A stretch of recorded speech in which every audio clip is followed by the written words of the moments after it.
That's the thumbnail right there. Typing away, doing Yeah. work. Dog. This is Dog. How's it going, everyone? Today I'm here with Connor Grooms, the CEO of Baselang. Baselang is a platform that allows you to get one-on-one unlimited Spanish tutoring for a flat rate every single month. I just want to kind of introduce you. I first found about you years ago when you released that one video where you moved to Colombia and then you learned Spanish quickly. So I actually kind of want to, why? Just why did you even go to Colombia in the first place? Why did you even want to learn Spanish in the first place? So at that time in my life, I was doing the whole digital nomad thing, and so I was traveling around a lot, a month here, a month there, and Colombia was the next spot on my list. I had some friends who had gone, who were there. They're like, "Hey, it's cool. Come check it out." I'm like, "Cool." And at the time, I was really obsessed with learning things quickly, as fast as possible, and I was also learning filmmaking. So I'm like, "Great! I'll go to Colombia. I'll learn Spanish. I've been meaning to learn a language, and I'll film a documentary about it. That sounds like a fun project. I'll do it in a month." People say you can't do that, so let me go do that. And that was basically the extent of my thinking. And then I, started doing research about how to go about doing that, and sort of started to put the things together. Sure. But that's basically how it started. Obviously, you've got a lot of Spanish experience under your belt now. So, what's your advice for people who are just starting to learn Spanish? Oh boy. All right, I'll try and make this as clear as possible. So when people think of learning a language, there's basically two parts to learning a language. You've got learning the vocab, the grammar, the pronunciation, all of these things that people generally think of when they think of learning a language. And then you've got actually using that stuff, speaking. And if you have either of these two things on its own, it doesn't work.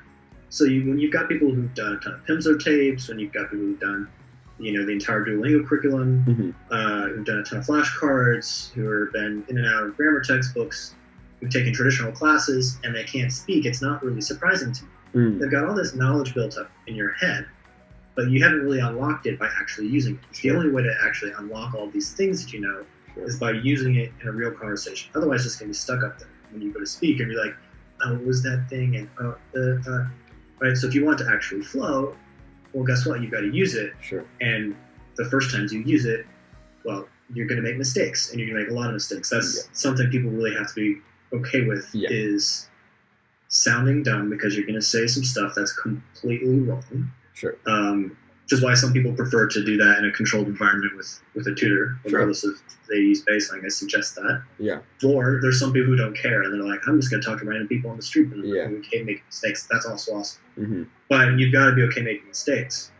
And then you got people who believe that just speaking is enough. So they'll move to Colombia or they'll move to Spain. They'll think just by being immersed, then instantly it's gonna be like the Matrix, and the language will be downloaded to my brain. It doesn't work like that either. Right. There are so many people that I met in my 4 years at Medellin that speak horrendous Spanish, if much at all. So just living in the country is not enough, because you'll learn enough to get by with the things you actually need. What are you forced to do? So you really need a combination of it. Sure. And the process you generally go through is you learn a little bit of stuff, and then you use it, and it makes it second nature. So the goal is to get other more complicated things to the same point where you just understand them at face value. So in the beginning, your circle of things you don't have to translate is really small. You got "Hola, ¿cómo estás?" Cool. Right? Not very useful. But then you learn something, and you sort of expand that circle of things you know, and then you practice it. Cool. Now that stuff, you don't have to translate. And you add more stuff, and you practice it, and then that solidifies. So it's this gradual learning of new things, and then actually using it in real conversations to solidify it. And then once you've done that, you find you don't have to translate it. So when someone speaks, this is, for instance, the most common thing I get is I can't understand people when they speak fast. Sure. There's basically two problems when you don't understand something. Either you've got the sounds off. So, for instance, you got to learn pronunciation first before you learn anything else. Sure. A lot of people don't listen to that advice. but it comes back to bite you if you don't. For instance, you look at the word bastante. In English, it looks like bastant. If you're listening for bastant, you're not going to notice when someone says bastante. Sure. Right? So getting the sounds down so you actually can decode what's coming in is really important. Sure. The best way to get the sounds down is to perfect your own accent. You get your own pronunciation down, then you understand the sounds of people when they're speaking to you, and then it's a matter of not having to translate. So it goes back to that whole circles of things you don't need to translate. Because if you don't need to translate it, you're going to understand everything coming in. And if there's one word that's like a little weird, you can take the second, translate that word, or like put it in context and figure out what's going on. Yeah, definitely. But if you need to do that with half the words in the sentence, you're screwed. Yeah. Right? Yeah. So that's the key to keeping up with someone who's speaking really fast, is just understanding it at face value. And the way to do that is speaking. Right. So it all sort of comes back to, if you could, like, an order of difficulty of the language, it's like speaking is the most difficult, listening is the next most difficult, then writing, then reading. Right? So if you focus on the speaking, you're going to expand that circle the fastest. Sure. If you can say something, you can write it. The other thing is, what you learn is as important as how you go about learning it. Because let's say you use all the things I just told you about, but then you run off and learn a bunch of things that are completely irrelevant, or you learn too much stuff. It's going to take you a long time to get to conversational, because you're learning a bunch of things you don't actually need. Right. Sure. Right? So there's a set list. There's like the 80-20. The 80-20 with Jim Rohn. Yeah, I'm sure you can explain that as well. Like, basically, with the first most common 1,000 words in Spanish, you get like I forget this, I think it was 80 or 90%. Sure, it's a lot. Right?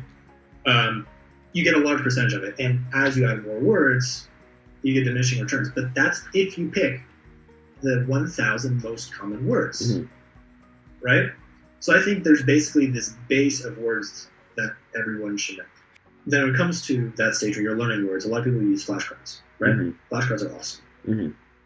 The spaced repetition systems, you've got Memrise, you've got Anki. The real base is learn the pronunciation, and then follow that loop of learn something new, actually use it in conversations. If you skip the speaking, it just doesn't work. Why do you learn language? Right? To speak. It's because you want to connect with people. Right. It's like how has Spanish changed my life? Right? Spanish-speaking countries are freaking awesome. Right. They're amazing places to live. Right. And people don't speak English. So you lose so much if you only depend on English. Sure. And the countries are so amazing, the people are so amazing if you speak the language. The only way to unlock that is to speak it. Absolutely. So you learn language because you want to speak to people. Connor, thanks so much, man. I appreciate your time, and it was really fun chatting with you and learning more about your company. You're super smart about language and Spanish, and so thank you so much. It was great to be here.